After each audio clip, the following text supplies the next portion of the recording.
They talking all of this madness, talking all of this madness, talking all of this madness. They talking all of this madness, talking all of this madness, talking all of this madness. They talking all of this madness. What's up, everybody? You are listening to the Matt Madness Wrestling Podcast on the Matt Madness Network, live on YouTube. I'm your host for the night, Alo and Lloyd. Clap it up. Thank you. It is just me tonight, guys, so bear with me. It has been a while since I've actually done this alone. So we've been going for a while, so let's see. A lot has happened. Wrestlemania passed. I think a lot of people were over-exaggerating on how bad it was. I've heard comments saying it was bad as WrestleMania 9. Let's not take it that far. I guess those people who say that didn't watch 27 through 29. We had that happen. What else we had happen? We had Zelina Vega. She won the WUS title. Clap it up for Zelina Vega. Now, on the bad side of things, Chelsea Green lost the WUS title. We love Zelina Vega on the show, but please make America red, white, and green again. Raise the tariffs another 100% if you have to. Chelsea Green could do no wrong in my eyes over here. Before I get into WrestleMania and Backlash and a few things I want to talk about, please make sure to subscribe on YouTube, turn on your post notifications, likes, and please leave some comments. I would really appreciate that. And also make sure to also subscribe to the audio feed on whatever audio feed you are listening to. And also make sure to head over to Ringside Collectibles, use code MMADNESS to save 10% off your order. So guys, while we were gone, WrestleMania happened. And as we know, WrestleMania is a two-night event now. So it's kind of hard to rate these things for two-night events. I do think night one was superior. I really did enjoy a lot of it. Night two, a little bit left to be desired. It's been a while since it's happened, so I'm just going to quickly run through it. We already know that Bianca, Io, and Rhea, we already know they tear it up. We really know they tear it up. Charlotte and Tiffany Stratton, excellent match. It got some backlash, but I thought the match was excellent. I thought it was everything that it had to be. I thought it was a great match. I thought Tiffany shined in that match, and most importantly, Tiffany wins in the ring clean as a whistle. It got really rough out there, a lot of rough shots. You even saw the fact that it looked like Tiffany lost a tooth, but she did not lose a tooth. She came out there clear. I thought Priest and McIntyre, they had a good match. El Grande Americana doing a lucha thing out there against Rey Fenix, I thought was really good. I wish I got a little bit more, but I really did enjoy that match. And one of the other things was Jey Uso and Gunther. I thought the match was good. I thought it did not live up to my expectations. I don't have a problem with the finish, but my problem with the finish was actually the fact that there was no suspense with that sleeper hold. You know, Jey, he has the splashes, and then he locks Gunther in the sleeper hold, and Gunther immediately taps out. And I don't think the crowd really knew how to react to that because it was so sudden. It wasn't given any time to develop. Now, I'm fine with the hold, but if you just kept it in for a while and Gunther was able to kind of try to fight for his life per se, I think that we could have actually gotten a really good moment, a better moment with Jey Uso tapping out Gunther in the sleeper hold at WrestleMania. So that's my thoughts on that. Stone Cold, goddamn Stone Cold, goddamn, Austin, shout out to Nick Khan for checking on the fan. That was crazy. So salute to Austin for that. Salute to Nick Khan WWE for that. But Austin, that was crazy. All right, and the night one main event, absolute cinema, match of the year contender. I'm not sure if I think me and Eric flirted with the idea of Rollins and Heyman aligning, but night one match, complete cinema. We got more of that on Raw Monday night with Paul Heyman, and we'll get to that in a little bit as well. But I think we're going to start here. We're going to start with the overall main event of both weekends. John Cena and Cody Rhodes for the WWE Championship. Now, I'll play, first of all, I don't need to hear anything else about Travis Scott. I don't need to hear another Travis Scott song. I don't need to see any Travis Scott merch. I don't need to see any Travis Scott's shoes unless they're coming to my door because I got what the hood needs and I would definitely flip them to them. But other than that, I don't need to see Travis Scott anymore.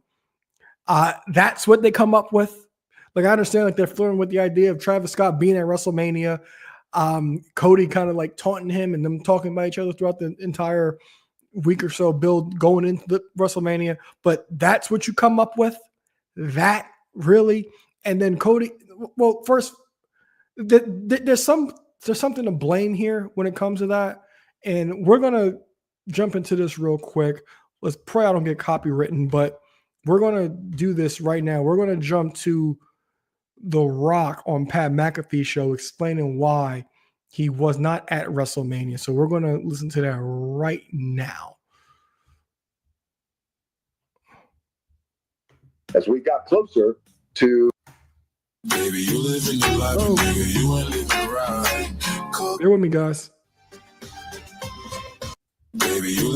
As we got closer to Elimination Chamber, we were kicking ideas around, myself and Triple H. And that's the fun part, by the way. I've been kicking ideas around with Triple H for 20 years, dude. Just always having a great time with him and Nick and my team as well. And Triple H said, you know, what about this? What about John turning? I said, I love it. I love it. The next question is you got to talk to John, see how he feels about it. John loved this idea. So when we were moving forward with John, and this idea of him getting crowned at WrestleMania and becoming 17 and turning heel, and then being a heel champion. I knew then the best thing for the final boss, we've established this idea of Cody's soul. We can always come back to it. I did feel, and I made the call, I don't want to be involved in that. Step back. Let the final boss step back into the shadows. Let all the spotlight go to John. Let it go to Cody. Let's not make it about Cody's soul eventually or John's soul. No, let's let them do what they do. And I called John after Elimination Chamber, spoke to him, called Cody, and I said, I think the final boss's work is done. We've established it. We just pulled off the greatest angle in the history of professional wrestling, other than Hulk Hogan turning heel back in the 90s. I said, this is amazing. We have 6 weeks. Now, let's build. You guys go and crush it. And I'll be right there with you. And I'm always here if you need me. But I think it's best for the final boss not to be involved in that finish. You guys go. So they had 6 weeks to plan for that. So I love the finish of the match. I would have finessed things a little differently on how they got there, but that's just me creatively. There are a lot of minds in the room. That's my thought. But still, ultimately, the bottom line was I love John getting 17. And I never had a concern about John pulling this off. My thoughts are always to Cody because of what we've established with him and his story and the kind of babyface that he is. So if done right, and I think if finessed right, and if nuanced right, down the road, that guy not only has an incredible babyface run again as champion, but also just an unheard of run as a heel down the road. As we got closer to Elimination Chamber. All right. So right there, you heard The Rock's comments about why he wasn't at WrestleMania. Now, he has a couple points because he's really clever in the way he speaks, where he says that they created the biggest angle since Hogan turning. It was a big angle that night. That's it.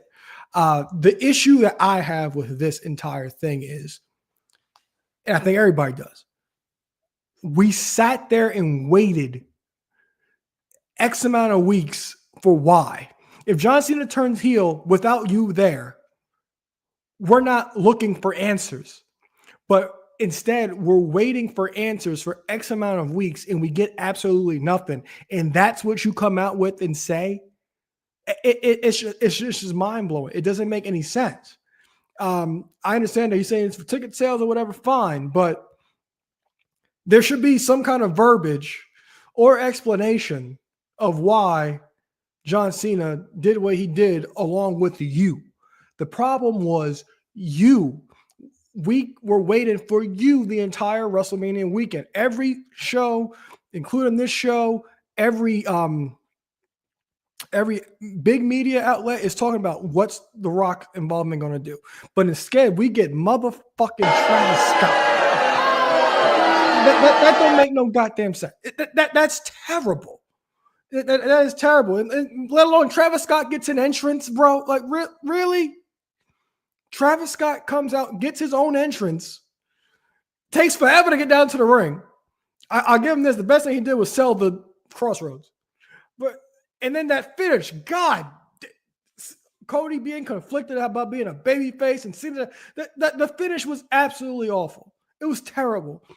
But in my opinion, The Rock ruined the WrestleMania main event because everybody is waiting on why John Cena did this and why he aligned and walked out with The Rock. And we never quite got an answer about why he aligned with The Rock. If he doesn't align with The Rock, we would not be having these questions, and we could look and view the build 100% differently than what we did.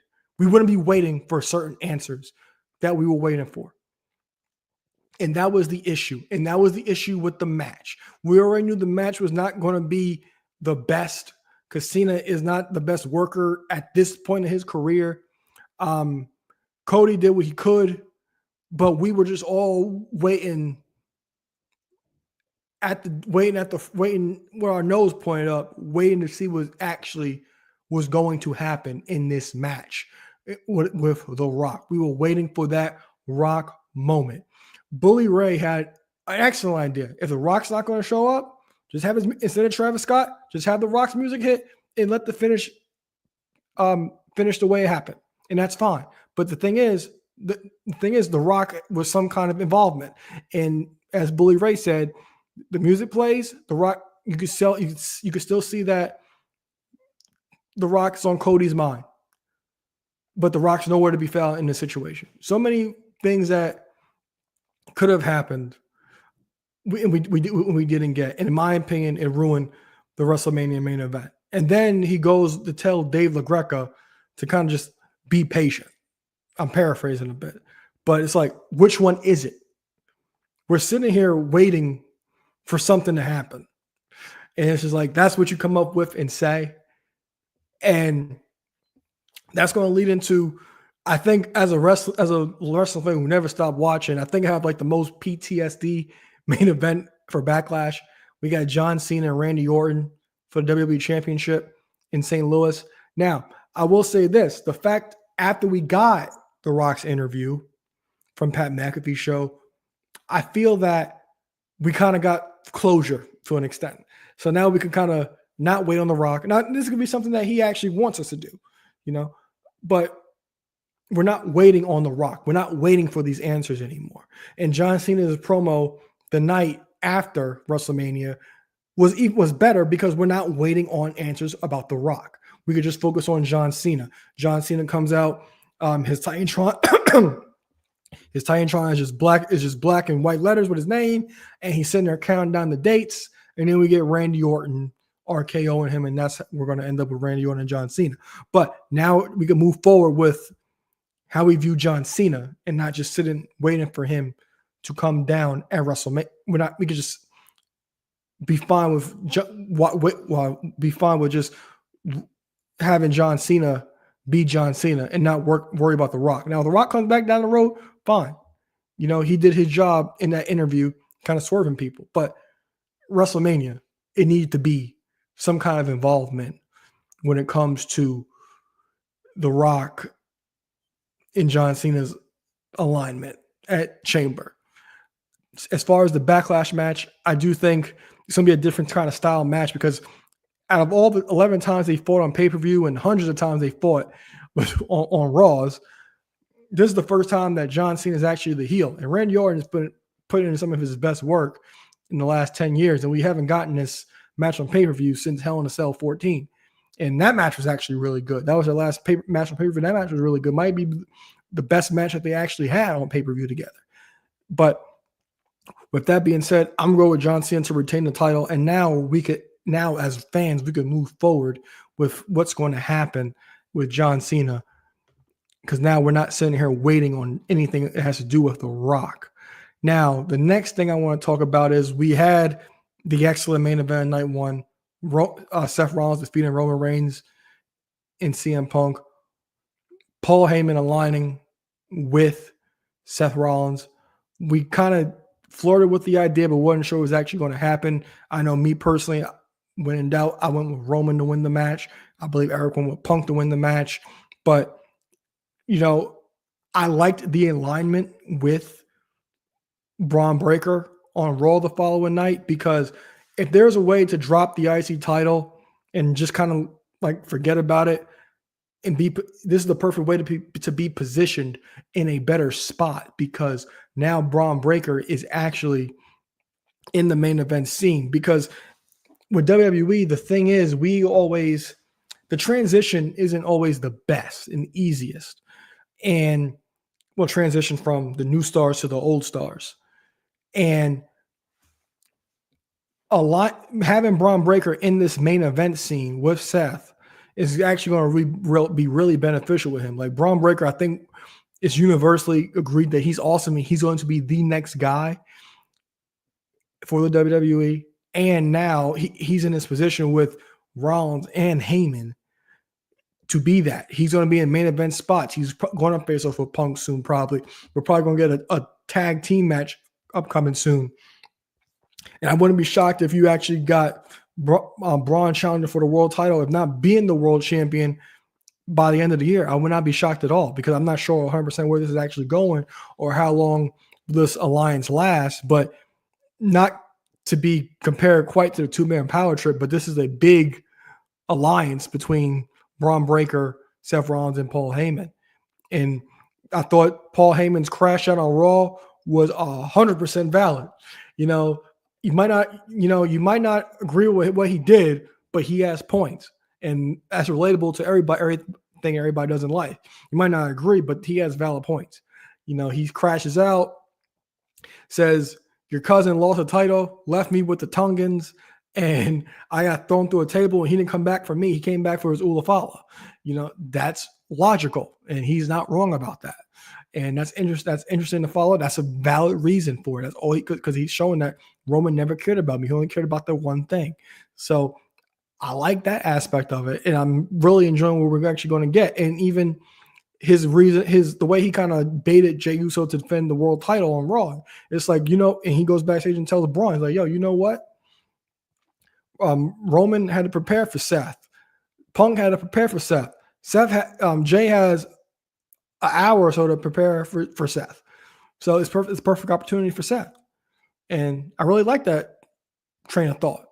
Jay retains with some help from Sami Zayn, but it's a really good train of thought. And I'm looking forward to what's going to happen with the combination of Seth, Heyman, and Braun, because this is actually something new. We never seen this combination together. And like I said, this is going to make Braun Breaker actually be the big star coming out of this, because he's the next guy, and he's right now thrusted into the main event scene with two of the top guys and the top guy in Roman Reigns. So that's my thoughts on that.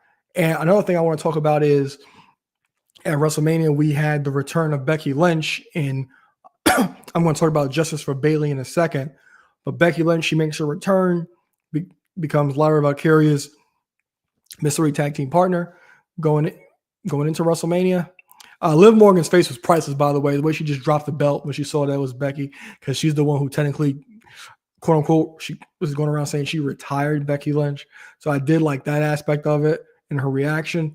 And then the next night on Raw, we still get the rematch. I'm like, okay, we're going to get a title change right here. And I was shocked we actually did. So immediately after the title match, and we see Becky turn heel, immediately the internet goes in an uproar and talks about Becky Hogan. And I want to run this clip because Becky Lynch was recently on WWE programming with Megan Morant on I believe it was Tuesday, and she had this to say about the comparisons and the name that she's being called as Becky Hogan. Like, I wear the scars of what I've done on my body. I wear them. I wear them with pride because of all I've given back. And these people go around, they compare me to the scummy person on earth. After everything I've done. After everything that I've done for them. No, I can see where that would bother you. And I'm the bad guy. I'm supposed to just sit here and take it. I'm supposed to go, I'm sorry, even though I didn't do anything wrong. I broke through glass ceilings. I changed the game. All right. So that was Becky Lynch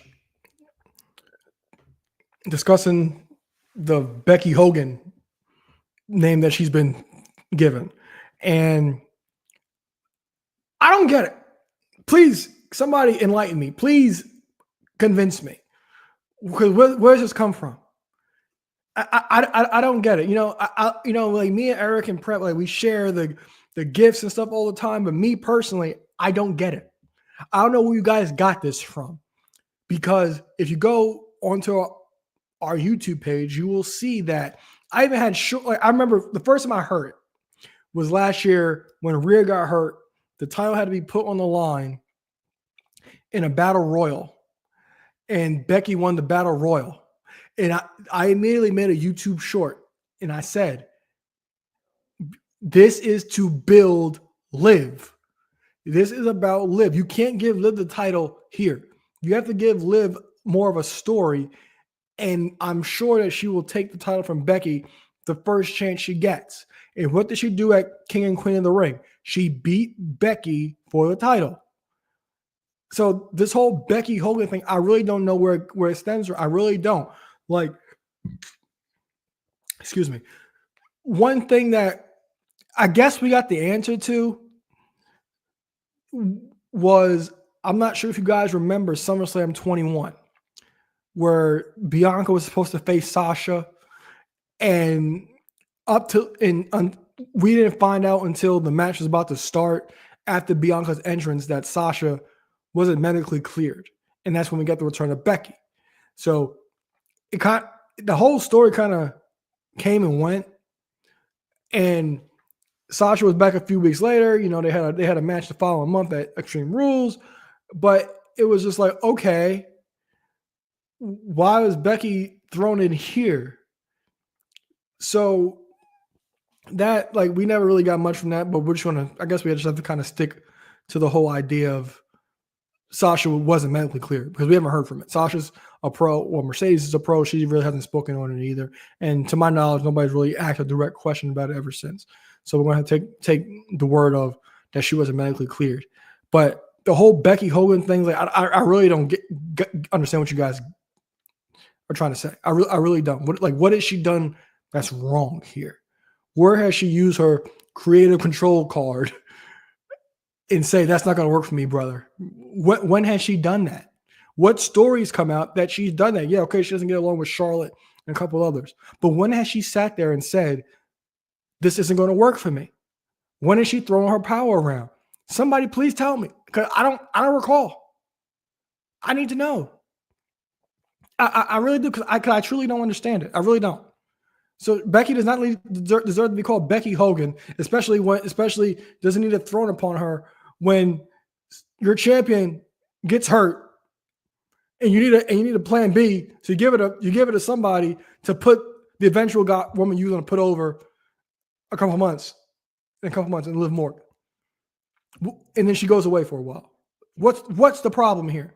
And everybody, and I see these people talk about, well, she's just going to win the IC title. I'm sorry. The WIC title, it needs something. Now, granted, I have loved what Lyra Valkyria has done in the last couple of weeks. I really have, because the one thing about her and her title run, and actually her since she's been on the main roster, is they haven't really given her any time to show any kind of personality or really talk. I just want to sit there and say this. I am very glad that you guys are familiar with her game, because I surely have been. Lord have mercy. Thank you. So Lyra, she's got some substance now. She's been able to talk. You know, she's always been good in the ring, but it's always been that next thing. What is the personality out of her? What can we gravitate towards? What can we even do we even know what her voice sounds like? Can she cut a promo? What else can she do other than perform in the ring? And she has actually done a very good job, in my opinion, in these last 2 weeks going into this match against Becky Lynch.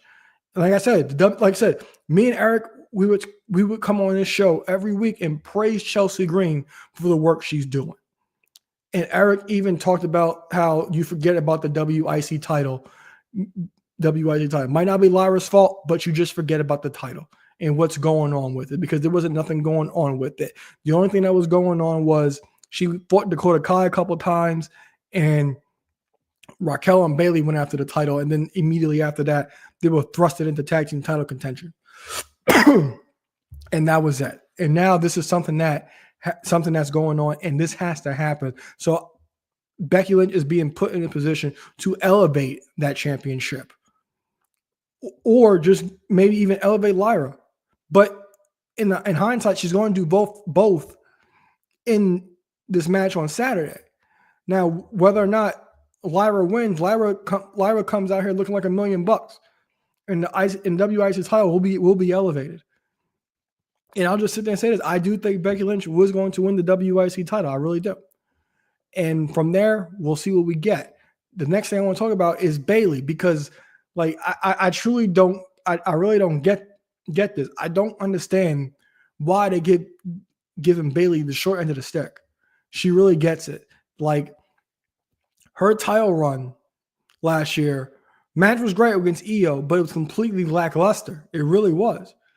Like, we had to wait until she got to Nia Jax, and that match with Nia Jax was awesome in my opinion. But Bayley had nothing to do her entire title reign, and it was completely lackluster. And after that, she was just kind of like thrown to the side.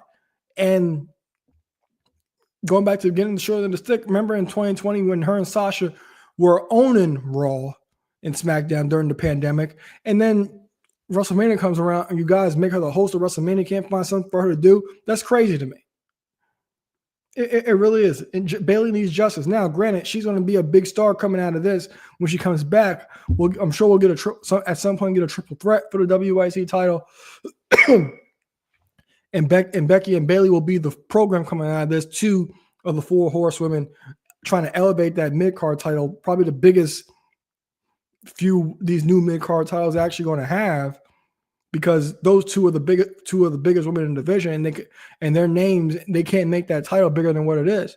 But pulling Bayley off WrestleMania for that, you could do that on Raw the next night. What you did on Raw one night, you could just did at WrestleMania. You could have just had Bayley and Lyra win the titles, and just had Becky cost them the titles, or Becky jump Bayley, and then that's her replacement partner, and then we get what happened on Raw, what Becky turned. But instead, you sacrifice Bayley. And she even alluded to this on Chris Van Vliet's show, but she couldn't really speak about it at the time. So we just need justice for Bayley. We really do. Now, as far as the rest of the Backlash card, there's not much really going on here. The show is pretty much going to come and go. We have the heavyweight championship with the World is going to be on the line. Jey Uso is going to be defending against Logan Paul. I have Jey Uso winning that match. And we have the fatal 4-way for the United States Championship. Drew McIntyre, LA Knight, Jacob Fatu, and Drew McIntyre, LA Knight, Jacob Fatu in that match. I'm going with Jacob Fatu to retain the title. Damian Priest as well. I'm going with Jacob Fatu to retain the championship. And we have Gunther and Michael Cole. It's been a while since we got an announcer standing up for another announcer, and at the same time, it's like for Gunther, it's like I understand Gunther's upset that he lost the title, but it's like all right, these commentators talk crap every week, and now you care.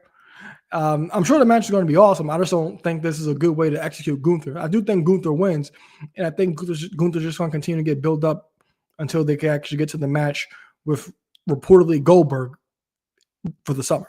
So Gunther's going to go on a rampage, I think, until the summer, until he has to face Goldberg. I think he ends up beating Goldberg. I think Gunther's going to have a similar run to what he had last year after losing the IC title to Sami Zayn at WrestleMania.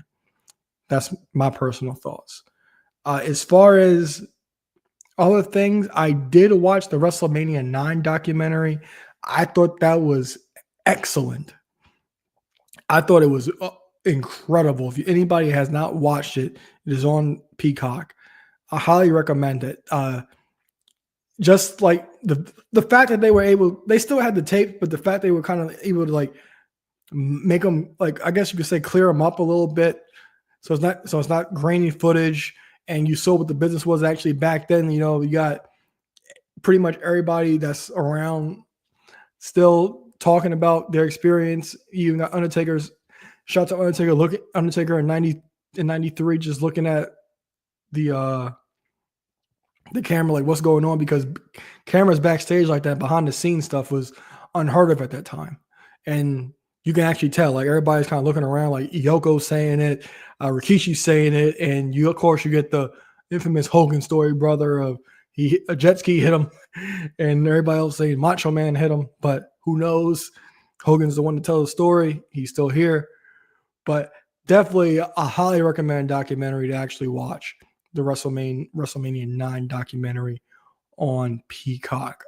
So that's about it for me, guys. I want to thank you guys for listening and being patient with me. Like I said, it's been a long time since I've done one of these things by myself, and just wanted to give it a shot. I've been watching a lot of streamers lately, and been wanting to kind of test it out a little bit. So thank you guys for your patience and bearing with me through any of these technical difficulties I may have. So I want to thank you guys for that. And I think that will be it for the show. All right. So I'm Alo Aaron Lloyd, and I will see you guys soon. Got him now, put him down right now, hit him with the palm handle. Tuning up the band, y'all don't understand. Fist of Superman, it's a SummerSlam. Here we go again. Fans marking man, I hate my balls. Shut the Vince McMahon, it ain't shake the land off the sale. Fans love it, ain't hard to tell. Talking madness, awesome. Well, what I'm cooking, man, y'all off the